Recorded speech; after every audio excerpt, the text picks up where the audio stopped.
Konnichiwa मिनासान। सो आप सभी लोगों का मेरे यूट्यूब चैनल पे बहुत बहुत स्वागत है। आज की वीडियो के अंदर मैं आपको बताऊंगा कि आप किस तरीके से मीना no नियोंगो का ग्रामर का चैप्टर नंबर 3 का जो लास्ट मोंदाई एक्सरसाइज होती है उसको आप किस तरीके से सॉल्व करेंगे। बहुत सारे स्टूडेंट ऐसे होंगे जिन्होंने शायद कर लिया होगा, पढ़ लिया होगा, या कुछ ऐसे होंगे जो अब इसके बाद पढ़ेंगे, तो उनको मैं बता दूं कि आप यहाँ पर क्रॉस चेक कर सकेंगे कि सही आंसर क्या आने वाला है। ठीक है, तो चलिए ज्यादा टाइम वेस्ट किए शुरू करते हैं आज की अपनी सीधी वीडियो को। तो देखो, जब आप चैप्टर नंबर 3 के बिल्कुल लास्ट पोर्शन पे जाओगे जो कि मोंदाई है, और ये यूजुअली इंस्टीट्यूट से अगर आप पढ़ रहे हो तो वहां आपको होमवर्क के लिए दे दिया जाता है। ठीक है, सेकंड थिंग, अगर आप खुद से ही पढ़ रहे हो तब भी ये जानना बहुत ज्यादा जरूरी होता है कि आपने जो करा है वो सही है या नहीं, विद रीजन। तो मैं आपको बताऊंगा कि सही क्या है और क्यों आएगा सही, इसका भी रीजन बताऊंगा। तो सबसे पहले आप देखेंगे मोंदाई थर्ड, और मोंदाई थर्ड का क्वेश्चन नंबर 4 है। ये क्लेरिफाई करने के लिए क्वेश्चन नंबर 4 है। क्वेश्चन नंबर 4 का फर्स्ट क्या बनेगा वो मैं बताता हूँ। तो यहाँ पर 3 ऑप्शन है, कोरे, कोनो, कोको व खांखो कोनो जिदोशा देस। क्या आंसर आना चाहिए? कोरे का मतलब होता है दिस, कोनो का मतलब होता है दिस, अब कोको का मतलब होता है दिस प्लेस, इस जगह। तो यहाँ पर दो चीज तो क्लियर है कि भाई कोको तो यहाँ पर आने वाला नहीं है, कोको व खांखो कोनो जिदोशा देस, क्योंकि आगे के सेंटेंस की मीनिंग ये है कि खांखोको का मतलब होता है साउथ कोरिया, साउथ कोरिया नो जिदोशा, साउथ कोरिया की कार है। तो आप क्या बोलोगे? ये साउथ कोरिया की कार है। सपोज सेंटेंस जो है वो प्रॉपरली यही है कि ये साउथ कोरिया की कार है। आप इसको बनाओगे कैसे जापानीज में? कोरेवा खांग खोकुनो जिदोशा देस, या फिर खोनोवा खांग खोकुनो जिदोशा देस। सही क्या है? तो इसमें सबसे अप्रोप्रिएट आंसर जो है वो कोरे है। अब आप पूछोगे क्यों? कि सेंसे कोरे और कोनो दोनों का है तो मीन सेम ही, बिल्कुल सही मीन है, लेकिन देखो मैं आपको दो चीज बता रहा हूँ, दो चीज क्लियर रखना अपने दिमाग में। कोरे कोनो दोनों का मीन बिल्कुल सेम है, मतलब इसका मतलब बिल्कुल सेम है, अर्थ बिल्कुल सेम है, बस यूज करने का तरीका अलग अलग होता है। कोरे जब भी यूज होगा किसी भी सेंटेंस में, किसी भी ऑब्जेक्ट को, जब आप किसी भी ऑब्जेक्ट के बारे में बात करोगे पर्टिकुलर, तो कोरे उस सेंटेंस में सबसे पहले यूज हो जाएगा। उसके जस्ट तुरंत बाद हेल्पिंग वर्ब यानी कि वा पार्टिकल यूज होता है। उसके बाद आप उस ऑब्जेक्ट के बारे में बात करते हैं, बताते हैं। ठीक है, लेकिन कोनो जब भी होगा, कोनो अकेला नहीं चलता है, कोनो हमेशा उस ऑब्जेक्ट को अपने साथ लेके चलेगा। खोनो खुरुमा वा खांखोकू नो खुरुमा देस। समझ रहे हो? कोनो हमेशा उस ऑब्जेक्ट को साथ लेके चलता है, और कोरे जो होता है वो विदाउट उस ऑब्जेक्ट को साथ लिए सेंटेंस में सबसे पहले खुद आगे लग करके सेंटेंस बना देगा। ये बहुत सिंपल तरीका था बताने का। दूसरा, कोरे जनरली यूज होता है ऑब्जेक्ट के साथ में, नॉन लिविंग थिंग्स के साथ ज्यादातर यूज होता है। मैं नहीं कह रहा लिविंग थिंग्स के साथ यूज ही नहीं होता, ज्यादातर यूज नॉन लिविंग थिंग्स के साथ ही होता है। जो कोनो है, living things non living things दोनों के साथ यूज होता है। बस शर्त यही है कि भैया दोनों साथ में चलते हैं लोग। कोनो हितो, कोनो खुरुमा, कोनो शात्सु। ठीक है, खोरे कभी भी साथ में नहीं चलेगा, खोरे शात्सु, कोनो खोरे कुरुमा, ऐसे कभी नहीं सुना होगा आपने। तो ये डिफरेंस है, इतना समझ में आया? सो ये रीजन था कि यहाँ पर कोरे के साथ वा पार्टिकल लगा है, खांग खोकुनो जिदोशा देश। इस पूरे सेंटेंस के अंदर सबसे ज्यादा हाईलाइटेड जो पोर्शन है वो जिदोशा है, वो जिदोशा को बात कर रहा है, जिदोशा के बारे में, इसलिए कोरे आया। ठीक है, सेकंड देखोगे आप इसका तो आपको अच्छे समझ में आएगा। सोरे का मतलब वह, सोनो का मतलब भी वह, और सोको का मतलब वहां। इतना मतलब पता है? खबान व वाताशी मेरा, वाताशी वा मैंने अपने आप को ही सब्जेक्ट बना दिया, वाताशी वा एंड वाताशी नो यानी कि मेरी। ठीक है, क्या आंसर आना चाहिए? सोनो खबान व वाताशी नो देस, ये आंसर था। क्यों आया? मैंने अभी बताया था थोड़ी देर पहले। खोनो के साथ हमेशा ऑब्जेक्ट चलेगा साथ में, तो सोनो खबान, सोनो खबान व वाताशी नो देस, वो बैग जो है वो मेरा है। समझ गए? ये इसका मतलब था। आई होप कि आपको कोरे सोरे कोनो सोनो वाला अगर डाउट किसी को आ रहा हो तो क्लियर हो गया।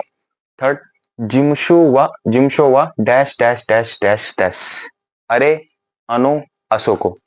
तो अरे इंडिकेट करने के लिए होता है बेसिकली कि मेरा ऑफिस जो है वो है वहां पर, बहुत दूर है वो वाला, ऐसे कहते हैं हम कभी।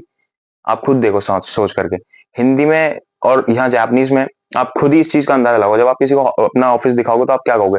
मेरा ऑफिस वहां पर है। प्लेस को दिखाओगे ना, उस जगह को बताओगे। सो जिमशो वा आसोको देस, मेरा ऑफिस जो है वो वहां पर है। ठीक है, अब आप कहोगे अरे अनु कई सारी बिल्डिंग है, तो डाउटफुल लगेगा कौन सा वाला है भाई, है ना? तो अशोको बेसिकली जापानीज में प्लेस के लिए यूज होता है, तो प्लेस वाला टर्म ही यूज करेंगे।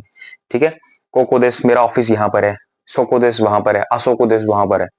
ठीक है, प्लेस के लिए आ रहा है इसलिए अशोको आएगा। तो यहाँ पर अरे अनु लगाया तो वो गलत है, दोनों में से कुछ नहीं आएगा। फोर्थ, सुमिमासेन देनवा वा, दारे का मतलब होता है कौन, दारे देश का मतलब कौन हो।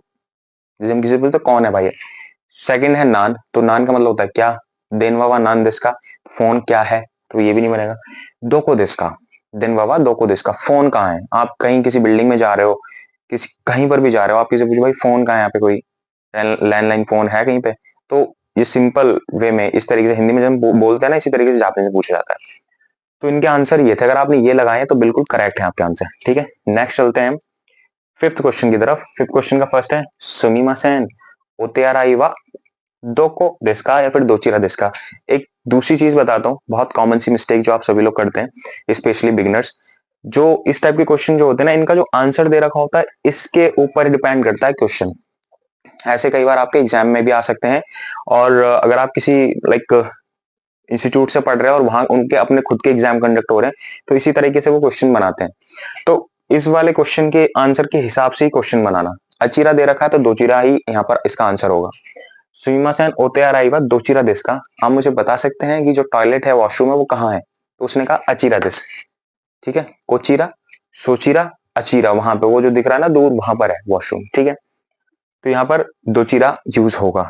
अब आप कहोगे सेंस से दो को यूज नहीं हो सकता, बिल्कुल हो सकता है, बोलने के लिए यूज कर लो, कोई मना नहीं करेगा आपको, लेकिन भाई ग्रामेटिकली इसको देखा जाएगा तो ये यहाँ पर दे रखा है अचीरा दिस आंसर, तो दोचिरा ही लिखना पड़ेगा, वरना मार्क्स कट सकते हैं आपके।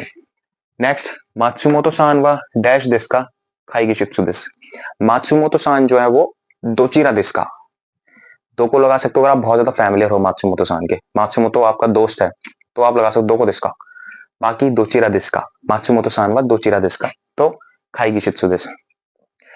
बहुत ज्यादा स्ट्रेंज होता है, आप क्योंकि नए नए हो, तो मैंने चैप्टर नंबर 3 पढ़ा रखा है ग्रामर, वहां पर दोको वाला तीसरा आई थिंक पैटर्न है, आप चाहो तो वीडियो देख सकते हो ऊपर आई बटन पे प्रेस करके, तो वहां आप देखोगे कि मैंने इस वाले केस को स्पेशली वहां पे समझा रखा है, दोको और दोचिरा। तो जब आप किसी के एग्जिस्टेंस के बारे में पूछ रहे हो कि वो फलाना व्यक्ति कहां पर है, तो आप वहां पर दोको लगाओगे या फिर दोचिरा लगाओगे। ठीक है, जैसे कि मैं कहूँ सुरेश सानवा खाई शित्सुदेश, तो सुरेश सान जो है वो मीटिंग नहीं बन गया है, मीटिंग रूम नहीं बन गया है, कहने का मतलब है सुरेश सान जो है वो मीटिंग में है, मीटिंग रूम में है, या मीटिंग में है, कुल कुल मिलाकर के। तो एक शॉर्ट टर्म से आगे अच्छे से डिफाइन करने के लिए, अच्छे से बताने के लिए आप आगे सीखोगे चीज, अभी फिलहाल ये बेसिक है तो बेसिक में ऐसे स्टार्ट होता है।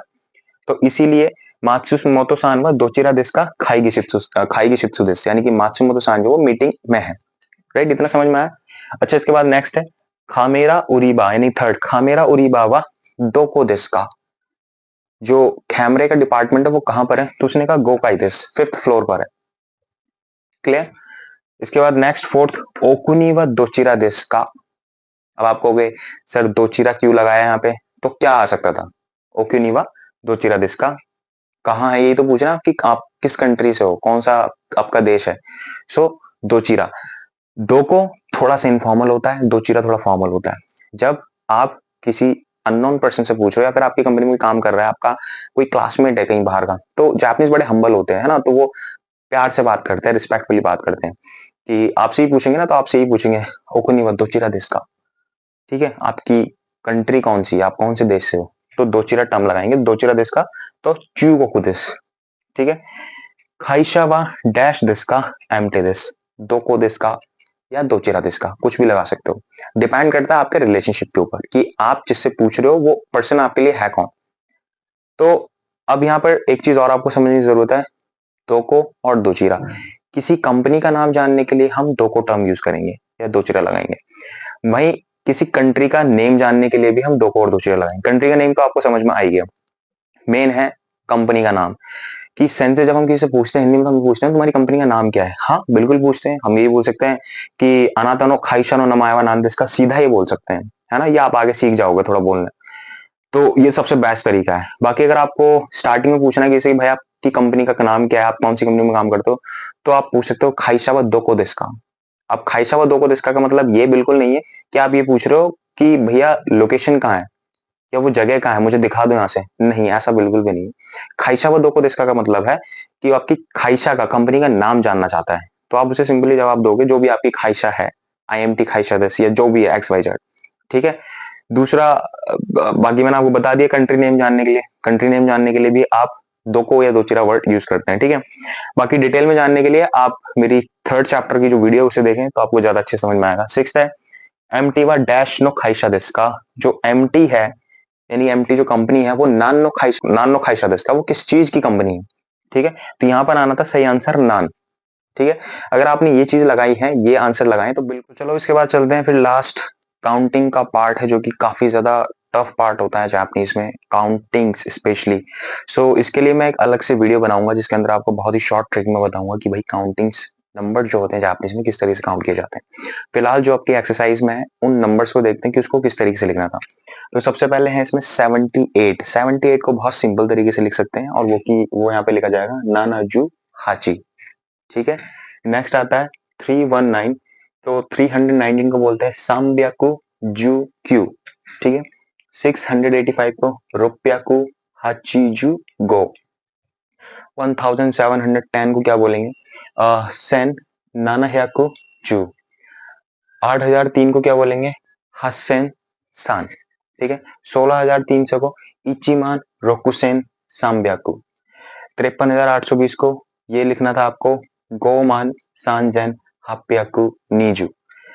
1,89,100 को तो जूमान जू हाचीमान क्यूसेन हयाकु हियाकु, ठीक है। फिर 20 कितना है ये 2,08,900, तो इसको बोलेंगे नीजूमान हसेन क्यू हियाकु। एंड लास्ट वाला जो है वो थोड़ा सा स्पेशल है, आई थिंक ये लाख में है, 10 लाख में है, सॉरी। इकाई दई सैकड़ा हजार 10,000 लाख 10 लाख, हाँ 63 लाख। तो 63 लाख 3,000 क्या बोलेंगे, रुपयाकु सांजुमान सांजन। ये तो इसके थे आंसर। मैं आपको बता दूं नंबर्स को तो काउंट करने का बहुत सिंपल तरीका होता है इन जापानीज, वो आपको जानना बहुत ज्यादा जरूरी है। तो सबसे पहले शुरुआत करता हूँ इस लंबे वाले वर्ड से, ठीक है। लगभग 63 लाख है। देखो जापानीज किस तरीके से काउंट करते हैं, इंडियन और जापानीज में फर्क है। हम लोग हिंदी में कैसे काउंट करते हैं, इकाई दहाई सैकड़ा देन हजार, 10,000 के बाद कॉमा, लाख एक कॉमा, 10 लाख 2 डिजिट के बाद कॉमा, ऐसा होता है। जापानीज में अलग होता है। जापानीज में क्या करते हैं, सबसे पहले 3 संख्या कॉमा, फिर 3 नंबर कॉमा, फिर 3 नंबर फिर कॉमा, ऐसे बढ़ती जाती है वहां पे संख्या। और ये काउंट भी हमारे तरीके से ही करते हैं, बस इनका काउंट करने का तरीका क्या है, देखो जरा ध्यान से देखना, ये ट्रिक बहुत ज्यादा इंपॉर्टेंट है। सबसे लास्ट वाली होती है इची, क्योंकि एक नंबर है। इसके आगे वाली हो जाती है जू, क्योंकि 2 नंबर है। 2 नंबर जब भी ऐड हो जाते हैं वो 10 की सीरीज में आती है, 10 20 30, ठीक है। आगे बढ़े 3 100 की सीरीज आती है हेयाकू, तो इची जू हेयाकू, फिर ये 1000 की सीरीज आती है तो सेन, ठीक है। सेन के बाद मान, ठीक है, यानी कि 10,000 20,000 वाली। मान के बाद जू मान की लाख, ठीक है।